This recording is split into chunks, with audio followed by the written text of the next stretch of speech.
Democracy failed.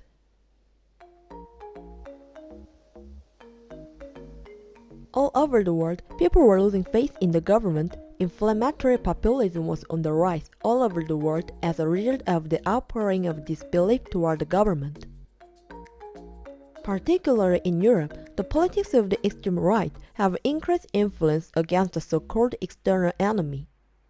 Typically, they are the brothers of Italy, the Jobbik of Hungary, the Swedish Democrats, the National Rally of France, the National Democratic Party of Germany, and the Golden Dawn of Greece.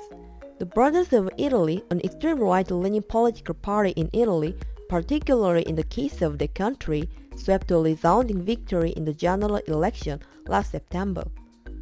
Giorgia Meloni, the party's representative, praised Mussolini as the greatest politician and displayed far-right tendencies because the party's emblem was a fascist flag. It implies that, while fascism left a scar in Italy, it would eventually emerge. There was a problem. Populism, what is it? Then why is the word shinking in the populist book? We can now learn more about populism.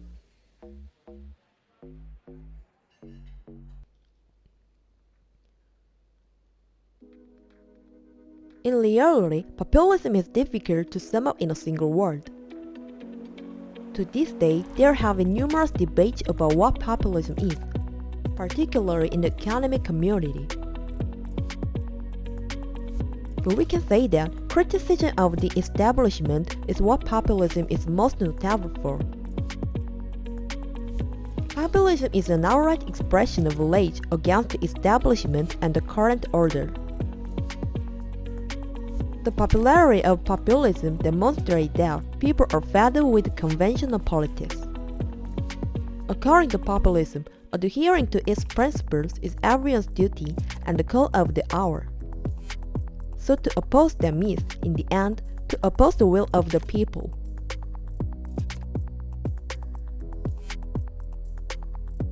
The other thing turns out to be incorrect, and the other's viewpoints are disregarded.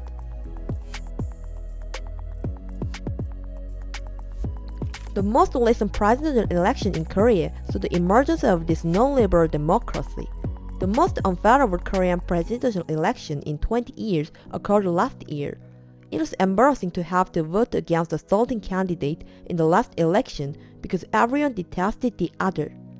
Candidate Lee Jae-myung and Yoon Suk-yeol criticized one another, called one another total evil, and ran campaigns to discredit the other.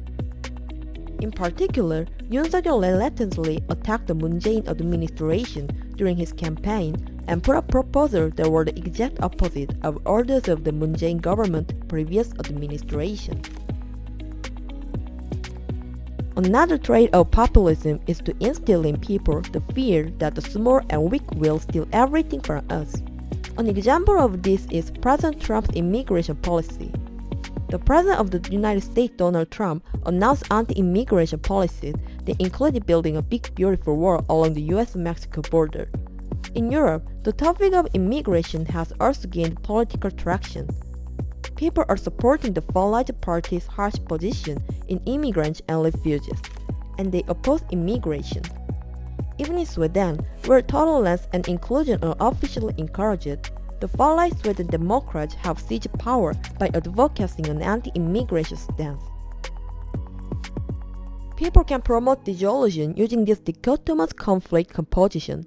It is very different from traditional politics in that it aims to bring people together. These conflicts surfaced during the 20th presidential election in Korea. With fewer than 1% of the vote, President Yoon was elected.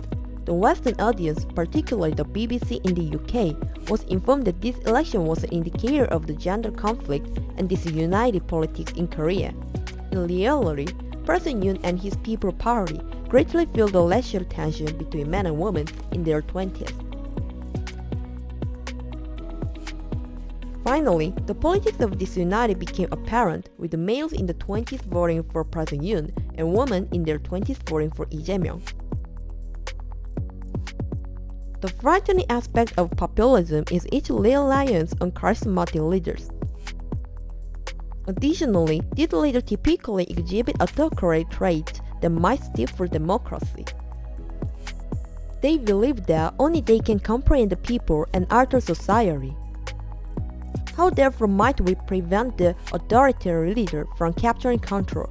The elites of the major parties created a system to discourage political outsiders or authoritarian leaders from entering politics.